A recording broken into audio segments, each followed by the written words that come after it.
வணக்கம். மார்க்கெட் இன்னைக்கு லீவ், ஆனால் ஒரு ரெக்கார்டு வந்திருக்கு தெரியுமா? ஹான்சங் இருக்குல்ல, ஹாங்காங்கோட ஸ்டாக் எக்ஸ்சேஞ்ச் ஆர் அவங்களோட இண்டெக்ஸ், நம்ம எப்படி நிஃப்டி சென்செக்ஸ்னு இருக்குல்ல, அது மாதிரி ஹான்சங்கிறது ஹாங்காங். 6 வருஷம் கழிச்சு மீண்டும் அதோட ப்ரீவியஸ் ஹையை உடைச்சிருக்கு. பெரிய விஷயம் இல்லை? ஸோ 6 வருஷம் கொரோனா வரத்துக்கு முன்னாடி அது கீழே விழுந்துருச்சு. ஸோ சைனா எந்த அளவுக்கு ப்ராப்ளமில் இருந்துச்சுன்றது உங்களுக்கு தெரியும். இதே மாதிரி தான் 2 வருஷத்துக்கு 2 இல்லை 1.5 வருஷத்துக்கு முன்னாடி ஜாப்பனீஸோட 33 இயர்ஸ் கழிச்சு ப்ரீவியஸ் ஹையை உடச்சிச்சு. யாராச்சும் லாங் டேர்முக்கு நான் இன்வெஸ்ட் பண்ணுறேன், நான் ஷார்ட் டேர்ம் கிடையாதுன்னு சொன்னால் அதெல்லாம் வேலைக்கு ஆகாது. ப்ராக்டிக்கலாக நீங்கள் விஷயத்தை பார்க்கணும். இன்றைக்கி 3 விஷயத்தை பற்றி பேசலாம். ஒன்று நிஃப்டியோட இலக்கு என்ன, எவ்வளோ தூரம் போகிறதுக்கான சான்சஸ் இருக்குது. இது நான் டெக்னிக்கல் அனாலிசிஸ் வச்சு நான் பேசல, மோர் ஆன் ஃபண்டமெண்டல் அனாலிசிஸ் வச்சு நம்ம பேசலாம். சில நம்பர்ஸ், ரைட், ரொம்ப புரியாத நம்பர்லாம் இல்லை, புரிகிற நம்பர், சரியா, புரிகிற நம்பரை வச்சு நம்ம ஒர்க் அவுட் பண்ணலாம். ஒன்று. ரெண்டாவது, மியூச்சுவல் ஃபண்ட். எல்லாரும் இந்த எஸ்ஐபி மூலமாக மியூச்சுவல் ஃபண்டு நான் லாங் டேர்ம்கோசரம் பிளான் பண்ணுறேன், அடுத்த 25-30 வருஷத்தில் நான் கோடீஸ்வரன், 50 கோடி 100 கோடி வந்துடும்ன்றது சில பேர் பேசிகிட்டு இருக்காங்க. பேசிட்டோம். ரியாலிட்டி என்னதுன்றது சில விஷயத்தை செக் பண்ணணும். ஞாபகம் வச்சுங்க, ரியாலிட்டி என்னன்றது செக் பண்ணணும். ஸோ இது 2வது விஷயம். 3வது விஷயம், ப்ரீ ஐபிஓ. ஐபிஓ வரத்துக்கு முன்னாடியே நம்ம ப்ரீ ஐபிஓவில் சில ஸ்டாக்ஸ்லாம் வாங்கலாம். ஸோ இதை பற்றியும் நம்ம பேச போகிறோம். ஃபஸ்ட்டு நம்ம ப்ரீ ஐபிஓ வந்துடலாம். ப்ரீ ஐபிஓ ஸ்டாக்ஸ்ன்றது சில கம்பெனிஸ். இப்போ ஒரு எக்ஸாம்பிள் வச்சுக்கலாமே, நானே ஒரு கம்பெனி ஆரம்பிக்கிறேன், எனக்கு சில ஐடியாஸ் இருக்குது. ஸோ நான் ப்ரைவேட் லிமிட்டடோ இல்லை லிமிடெட் கம்பெனியோ நான் ஆரம்பிச்சுட்டு மார்க்கெட்டில் என் சர்க்கிளில், என் ஃப்ரெண்ட்ஸ் சர்க்கிள், சொந்தக்காரங்கள்ட்டெல்லாம் நான் காசு வாங்கலாம்.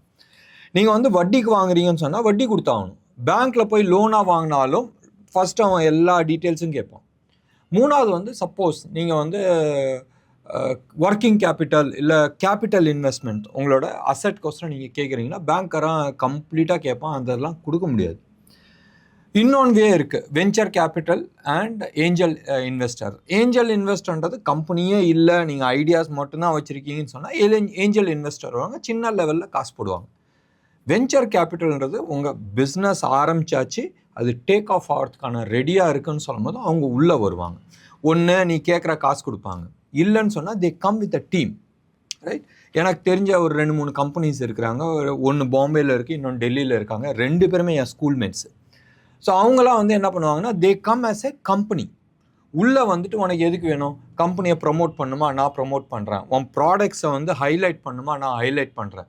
இதை ப்ராடக்ட்ஸ்னால் கம்பெனியோட ஃபைனான்ஷியல் ஸ்டேட்மெண்ட்ஸ்லாம் எப்படி ஹைலைட் பண்ணணும், எப்படியெல்லாம் மார்க்கெட்டில் காட்டணும், அந்த ஜிக்னா வேலையெல்லாம் பண்ணுவாங்க. Plus they also bring in money. நமக்கு ஒரு 100 கோடி ரூபா தேவை இருக்குன்னா இவங்க ஒரு 4-5 கோடி ரூபா போட்டு அதுக்கான என்ன அந்த பவுடர் அடிக்கிற வேலையெல்லாம் முடித்து கம்பெனியை நல்லபடியாக ப்ரொஜெக்ட் பண்ணி இந்த 100 கோடி ரூபா உள்ளே எடுத்துகிட்டு வருவாங்க. வந்துட்டு அடுத்த 5 இல்லை மேக்ஸிமம் 7 வருஷத்தில் பப்ளிக் இஷ்யூ இவங்க வெளியில் வந்துடுவாங்க. ஒரு பெரிய ப்ராஃபிட் பார்த்துட்டு வெளில வந்துடுவாங்க. ஜொமேட்டோலாம் எடுத்துங்களேன், 5 கோடி ரூபா போட்டவங்களாம் 8000 கோடி வெளில எடுத்துகிட்டு வந்தவங்களாம் இருக்கிறாங்க. ஸோ இது மாதிரி பெரிய அமௌண்ட் சம்பாதிக்கிறதுக்கான வழி ஷார்ட்டஸ்ட் பீரியடில், இன்னைக்கு டேட்டில் ஷார்ட்டஸ்ட் டைம் ஃப்ரேமில் பெரிய அமௌண்ட்டு சம்பாரிச்சது இன்னும் கேபிட்டல் ஆக்கலை, அது கேஷ் ஆக்கலை, ஜிப்டோ, ரைட். அவங்க ஃபாஸ்டஸ்ட்டாக அந்த அவங்களோட வேல்யூவேஷன்ஸ் எடுத்துகிட்டு வந்துருக்குறாங்க.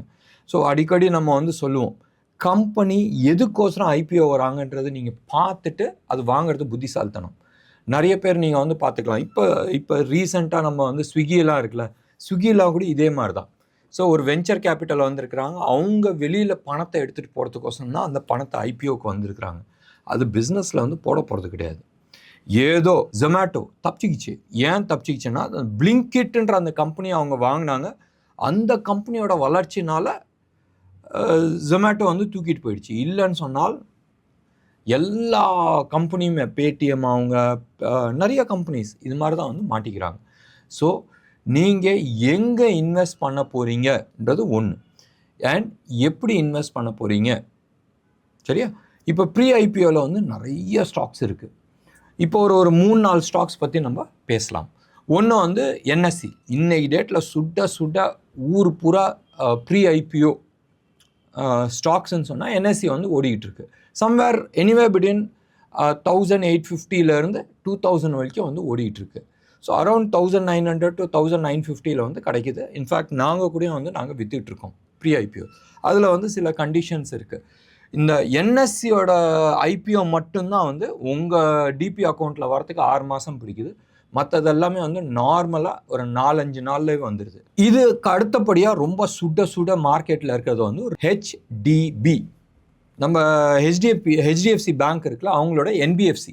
இந்த ஏன்னா செல்ஃபோன் வாங்குறதுக்கு லோன் கொடுக்குறேன், இந்த கன்சியூமர் லோன் 1 லட்சம் 2 லட்சம் 3 லட்ச ரூபா வரைக்கும் கொடுக்குறேன், அது மாதிரி லோன் கம்பெனி. அது வந்து சுட போயிட்டுருக்கு. இது இல்லாத டாடா கேபிட்டல் போயிட்டுருக்கு. என்எஸ்சி இல்லாத டாடா கேபிட்டல்ஸ் போயிட்டுருக்கு. இது இல்லாத இன்னொரு 4-5 கம்பெனிஸ் வந்து சுட மார்க்கெட்டில் வந்து ஓடிக்கிட்டு இருக்கு. ரைட், இவங்க எப்போ ஐபிஓ வருவாங்கன்றது தெரியாது. பட் இந்த ஸ்டாக்ஸ்லாம் வந்து இப்பயே வந்து நல்லா பர்ஃபார்மன்ஸ் பண்ணிகிட்ருக்கு. என்எஸ்சியில் எனக்கு தெரிஞ்சு வந்து 2x ஆல்ரெடி ஆயிடுச்சு. நீங்கள் 100 ரூபா போட்டிருந்தா ஆல்ரெடி 200 ரூபா லாபத்தில் இருக்கீங்க. ஸோ அது மாதிரி வந்து இதெல்லாம் போயிட்டுருக்கு. So pre IPO is one thing. நீங்கள் வந்து யோசிக்கலாம், ப்ரீ ஐபிஓ போகிறதுல வந்து என்ன அட்வான்டேஜ். நீங்கள் வந்து ஐபிஓ அப்ளை பண்ணி கிடைக்குமா கிடைக்காதான்றது தெரியாது. பட் டெஃபினட்டாக ப்ரீ ஐபிஓவில் நீங்கள் 1000 இல்லை 10,000 ஷேர் வேணும்னு சொன்னால் கூட உங்களுக்கு கிடைக்கும். ரைட், இது ஒன்று. நல்லா என்ன சொல்கிறது, ஒரு புரோக்கர் மூலமாக தெரிஞ்சவங்க மூலமாக போகிறது வந்து பெட்டர். ஏன்னு சொன்னால் ஒருத்தர் இதெல்லாம் ஆன்லைனில் ஸ்கேமாக ஓடிட்டுருக்கு. சீப்பாக கொடுப்பாங்க. அந்த அக்கௌண்ட்டுக்கு அவங்க சொல்கிற அக்கௌண்ட்டுக்கு ஃபண்ட் ட்ரான்ஸ்ஃபர் பண்ணால் உங்கள் அக்கௌண்ட்டுக்கு வந்து ஷேர் வருன்றது நிச்சயம் கிடையாது. ஸோ பார்த்துங்க, இது மாதிரி ஸ்கேம்ஸ்லாம் ஓடிட்டுருக்கு. அதில் வந்து ட்ராப் ஆகிடாத பார்த்துட்டு நீங்கள் பண்ணுறது புத்திசாலித்தனமாக இருக்கும். நீங்கள் லாங் டேர்முக்கு ஏதாச்சும் பிளான் பண்ணுறீங்க இன்வெஸ்ட்மெண்ட்டாக, ஐபிஓ வரதுக்கு முன்னாடியே இதெல்லாம் கம்பெனி நல்லா இருக்குது, இந்த அளவுக்கு இவங்களோட ஐபிஓ லிஸ்ட் ப்ரைஸ் வரதுக்கான சான்சஸ் இருக்குதுன்னு தெரிஞ்சிச்சுன்னா நீங்கள் பிளான் பண்ணி இன்வெஸ்ட் பண்ணுறது புத்திசாலித்தனமாக இருக்கும். இது ஒன்று. ரெண்டாவது வந்து நம்ம வந்து மார்க்கெட் கேப்பை பற்றி பார்த்துக்கலாம். அதுக்கப்புறமா கடைசியாக நிஃப்டி எவ்வளோ தூரம் போகுன்றது பற்றி பேசிக்கலாம். மியூச்சுவல் ஃபண்டில் ஒரு டேட்டா இப்போ ரீசெண்டாக வந்து ஒரு ரிசர்ச் பண்ணியிருக்கிறாங்க. ஒரு லார்ஜ் ஃபைனான்ஸ் ஹவுசஸ், நான் வந்து நீங்கள் ஆன்லைனில் நீங்கள் போய் செக் பண்ணி பார்த்துக்கலாம். 74% 100ல் 74 mutual fund, equity mutual fund, டெட்டோ இந்த மிக்ஸ்டோ அதெல்லாம் கிடையாது. ஈக்விட்டி மியூச்சுவல் ஃபண்ட், பியூராக ஈக்விட்டி மார்க்கெட்டில் இன்வெஸ்ட் பண்ணுறதுல 100ல் 74 இஸ் அண்டர் பர்ஃபார்மிங்னா அந்தந்த ரெஸ்பெக்டிவ் இண்டெக்ஸ் இருக்குல்ல. இப்போ வந்து ரியல் எஸ்டேட் ஃபண்டுன்னு சொன்னால் ரியாலிட்டி, நிஃப்டி ரியாலிட்டி அதோ அந்த பெஞ்ச் மார்க்கோட கம்மியாக பண்ணுது. இப்போ ஃபைனான்ஸ்க்கான இது இருக்குது, ஸ்டாக்ஸ் இருக்குதுன்னு சொன்னால் அவங்க வந்து ஃபின் நிஃப்டியோட கம்மியாக பர்ஃபார்மன்ஸ் பண்ணிகிட்ருக்காங்க. ஸோ ரெஸ்பெக்டிவ் பெஞ்ச் மார்க்கோட அவங்களோட பர்ஃபார்மன்ஸ் கம்மியாக இருக்குது. கேவலமாக இல்லை? அப்போ எதுக்கு ஃபண்ட் மேனேஜர், எதுக்கு இவ்வளோ தூரம் ஆர்என்டி பண்ணுறாங்க? நான் அடிக்கடி கேட்பேன், ஒரு மியூச்சுவல் ஃபண்ட் அட்வைசராக இருக்கிறேன், அப்போ மார்க்கெட் கீழே விழுவ போகுதுப்பா, விற்றுட்டு வெளியில் கேஷில் உட்காரு, ஏன் சொல்ல மாட்டேங்கிற? இன்னைக்கு டேட்டில் வந்து நிறைய மியூச்சுவல் ஃபண்ட் டிஸ்ட்ரிபியூட்டர் டிஸ்கவுண்ட்டில் கிடைக்குது, பை இட், இந்த கதை தான் சொல்கிறாங்க. Buy on dip. அக்டோபரில் they said buy on dip, நவம்பரில் they said buy on dip, டிசம்பரில் they said buy on dip, ஜான்வரியில் they are saying buy on dip, பிப்ரவரியில் they said buy don't buy. Right, so இந்த buy on டிப்புன்றது எந்த சமயத்தில் by on tip வாங்கணும், எந்த சமயத்தில் வந்து இல்லை எக்ஸிட் பண்ணிவிட்டு ப்ராஃபிட் பண்ணி வெளியில் உட்காரணுன்றது தெரியணும். இன்றைக்கி நிறைய மீம்ஸ் வந்து வெளியில் போயிட்டுருக்கு. தட் எஸ்ஐபி போடுற கேஷ் தான் வந்து எஃப்ஐஐஸ்லாம் விற்று அவங்க வந்து வெளியில் போயிட்டுருக்காங்க. அதெல்லாம் இருக்கட்டும். பட் டெஃபினட்டாக உங்களோட ஃபண்டு நீங்கள் ப்ராப்பராக போடுறீங்களா, கரெக்டான ஈக்விட்டி ஃபண்டில் போடுறீங்களா, எப்போ வெளியில் வரணும், எப்போ வந்து மார்க்கெட் சரியில்லாத சமயத்தில் டெட் ஃபண்டுக்கு போகணும், எப்போ இன்ட்ரெஸ்ட் ரேட் இன்க்ரீஸ் பண்ண போகிறாங்க, அந்த இன்ட்ரெஸ்ட் ரேட் இன்க்ரீஸ் பண்ணும்போது டெட் ஃபண்டில் வந்து you have to come out to வேறு ஏதாச்சும் ஃபண்டுக்கு போகணும். ஸோ இந்த பிளானிங் வந்து உங்களோட ஃபண்ட் மேனேஜர் கரெக்டாக பண்ணுறாரா, உங்களோட மியூச்சுவல் ஃபண்ட் டிஸ்ட்ரிபியூட்டரை ஒழுங்காக பண்ணுறாரா? இன்றைக்கி டேட்டில் வந்து 80-90% ஆஃப் த பீப்புள் டோன்ட் சுவிட்ச் ஓவர். வாங்க இந்தியா டைரக்டில் இதுக்கான ஸ்பெஷலைஸ்டாக நம்ம வந்து ஒர்க் அவுட் பண்ணிகிட்ருக்கோம். நிறைய மியூச்சுவல் ஃபண்ட் இன்வெஸ்டர்ஸ்க்கு வந்து கரெக்டான டைமில் வந்து எக்ஸிட் கொடுத்துருக்குறோம் அண்ட் கரெக்டான ஃபண்டில் வந்து நாங்கள் என்ட்ரிஸ் கொடுத்துருக்குறோம். காரணம் செக்டர் அனாலிசிஸ் நாங்கள் பண்ணுறோம். ஸோ மார்க்கெட் உழுவ போகுது, இந்த செக்டார் கரெக்டாக இருக்குது, இந்த செக்டார் சரியில்லாதமோ நாங்கள் வந்து எங்களால் கரெக்டான அந்த தீமேட்டிக்கில் நாங்கள் போக முடியுது. இப்போ இந்த 74% நம்ம சொன்னாலும் அது நம்பர்ஸில் வரலாம். 291 ஸ்டாக்ஸ் இது வந்து ஒரு நம்பர். 291 ஃபண்ட்ஸில் வெறும் 76 தான் வந்து பெஞ்ச் மார்க்குக்கு அக்கம் பக்கத்தில் வந்திருக்கு. பீட் அலோன் உடைக்கிறது அக்கம் பக்கத்தில் வந்திருக்கிறது அதுதான். அதுக்கு நீங்கள் டேரெக்டாக பெஞ்ச் மார்க்லேயே போட்டு போயிடலாமே, அந்தந்த ரெஸ்பெக்டிவ் பீஸ்லேயே நீங்கள் போட்டுட்டு போயிடலாமே. இப்போ லார்ஜ் கேப் எடுத்துக்கலாம். 32 லார்ஜ் கேப் ஃபண்ட்ஸ் இருக்குது, எல்லா மியூச்சுவல் ஃபண்டும் சேர்த்து 32 லார்ஜ் கேப் ஃபண்ட்ஸ் இருக்குது. எல்லாமே வந்து பிலோ பெஞ்ச் மார்க். அடுத்தது வந்து multi cap fund, right? Multi கேப்னா எல்லா கேப்லேயும் வந்து இன்வெஸ்ட் பண்ணுறாங்க, ஸ்மாலு, மிட்டு, லார்ஜ் எல்லாத்துலேயுமே. வெறும் 3 multi cap fund is performing well out of 29. 29ல் 3 தான் அந்த ரெஸ்பெக்டிவ் பெஞ்ச் மார்க்கோட ஜாஸ்தி பர்ஃபார்ம் பண்ணுறாங்க.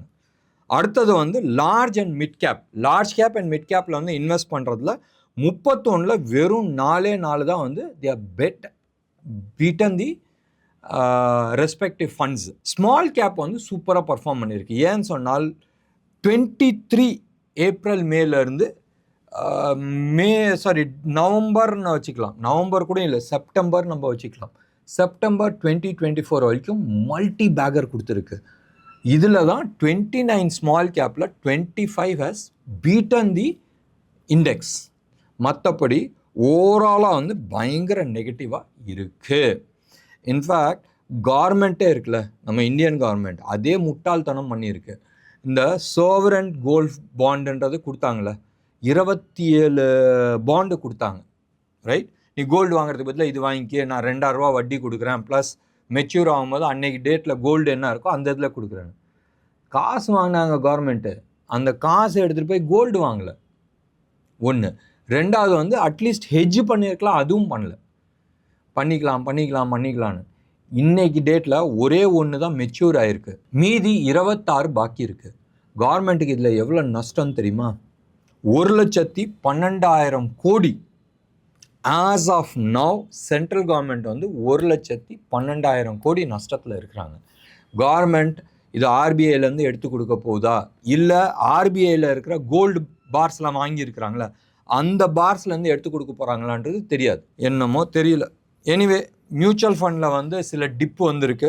என்ன டிப்புன்னு சொன்னால், டிசம்பர் மாதம் 30,57,000 கோடி மியூச்சுவல் ஃபண்டில் இருந்துச்சு. எவ்வளோ? 30,57,000 கோடி வந்து இருந்துச்சு.